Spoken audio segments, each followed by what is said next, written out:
Hello, welcome to Jimster586's Lock Shop. This is going to be a how-to repair video, or how-to end repair video, I should say. The topic for today is how to remove a mortise cylinder, especially a vintage one. Now this, of course, as you probably know if you've seen any of my older stuff, this lock unit is brand new, never been used. This one I'm only using for demonstration. The trick to removing one of these out of a door, the older ones don't have this plate on the cover. The older ones were like a one-piece unit. Having a kitty circus out there. So what you would do is you'd have to remove the doorknobs, which of course, protrude through the door right here in the spindle. The spindle goes through here. Now you don't really have to remove the plates off the door, like this vintage one here on our computer room door. The doorknobs you would have to remove, but the plates you shouldn't have to touch. They have nothing to do with the lock itself. But the key point here that I'm using this for demonstration, this is not a circus. Now go downstairs. Sorry about that. Kitties are going to come storm the place. Is of course, you want to make sure that the cylinder is removed. Now on the older units, like I said, they don't have this cover plate like the new ones do. Behind this plate is a set screw that you have to unscrew, and you back that out just a little bit. I'm not going to try and do this right on camera by having to remove this plate. The older ones were exposed. You'd see a little set screw here. Take a little flat blade screwdriver and you just gently unscrew it a couple of turns, and then this cylinder will unscrew. I find the best way to do it is to take your key and put it in about halfway, and then you just gently start turning or twisting a little bit, and it'll loosen the mortise cylinder. It'll start unscrewing. This, of course, will hold your lock in place. And the doorknob spindle. Those are about the only two things that would hold it in place. If your deadbolt was attached. So on a newer unit, it's all one piece, and you would take the handles and everything off. As I say this just for demonstration purposes. Now, I'll go over to this vintage one here. This is sort of a mortise cylinder, although you would call this more of a skeleton key lock, but it does have this deadbolt. So here, to remove this, you would take out these two screws on the plate and remove the door handles. You just unscrew one side and it'll pull the handle or the spindle right off. So let me grab a flat blade screwdriver and we'll demonstrate that for you right here on camera, as the saying goes.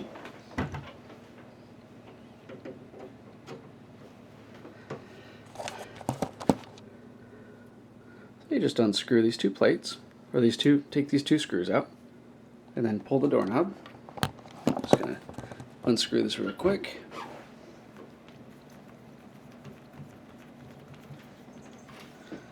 There's one screw, and I have number two out in just a moment here. Hello, Lil. Decided not to do racetrack now. Don't need to come storm the computer. Alright. There we go. So as you can see, these two screws are out.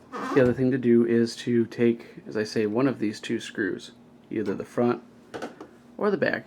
You don't need to do both, just one. And the doorknob will come off. And then from the side with the doorknob still attached, you just pull the spindle. So let's do that real quick. You'll see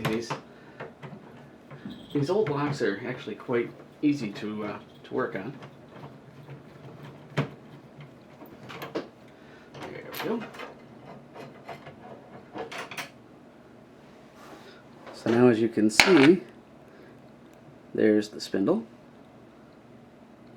on one side, and just a doorknob in the other.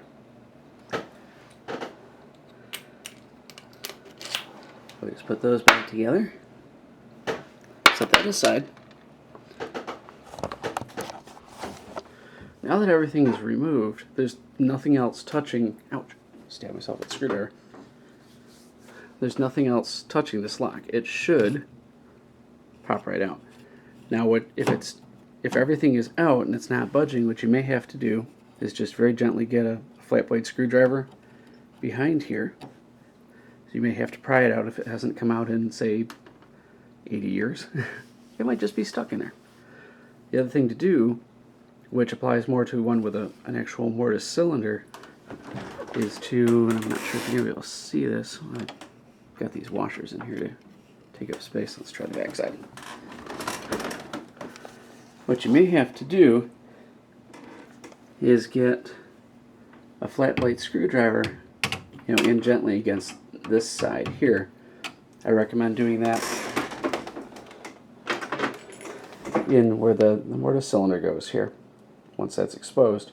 Although you want to be very careful. You don't want to use anything with a sharp edge, because it's all threaded down inside here. And if you happen to, I'm going to take the mortise cylinder out, just to give you a better idea what we're talking about here.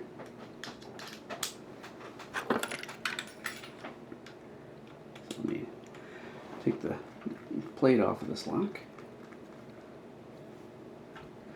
As I say, these newer ones have a plate on them. The older ones didn't. It was more like a one-piece unit.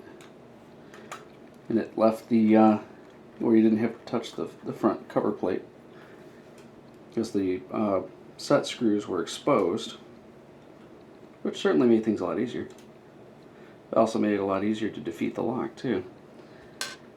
Okay. Difficult to do one-handed.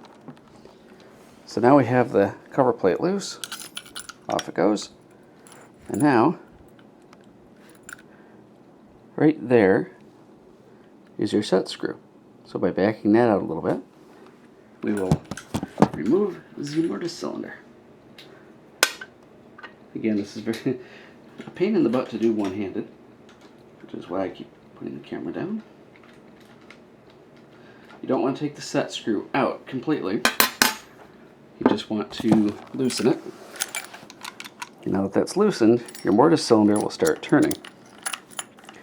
One of the key problems when you put these back together is if you put the mortise cylinder in too far, it will bind up on you to where your cylinder won't work. Remove the keys, because these of course are threaded, and that's how they stay in your lock. And then that set screw holds them in place on the side. Set screw sits either in this side or that side, depending on how your door is put together. One mortise cylinder. So now if your door is stuck, what you can do, again, I recommend doing it very carefully, is putting like a flat blade screwdriver against the threaded section here, although I would recommend putting like a piece of cloth over it, because if you chew up these threads at all, you'll have it next to impossible time getting the lock back in, getting the unit to work again. You put it in about here, give or take, and gently tap with a hammer, and it should also dislodge the lock unit. The other way, as I say, is to gently try and pry underneath this part here in the plate or the top to try and loosen it up, because they do get stuck in there. I'm not going to lie, I've had some that they've rusted over the years and whatnot, and they're frozen in there.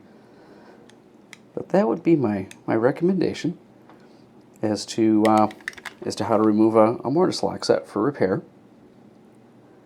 As far as actually repairing them, that's a whole different matter. Although the technology really hasn't changed much in the last, say, 100 years on these things. I mean, just slightly different parts, but the technology is the same as 100 years ago. That's about how long these things have been around. At least that long. So that's a Jimster586's lock shop repair video. How to get your mortise lock body out for repairs. And as I say, they're basically the same, depending on configuration, but the same theories apply. Whether it's vintage, which this one here, like I said, is an old skeleton key lock and it's from 1920, or this one here, which is brand new and has never been used, and is only like a year or two old. It's the same basic theory either way. So this is the Jimster586's lock shop repair video, and that's all I've got for you.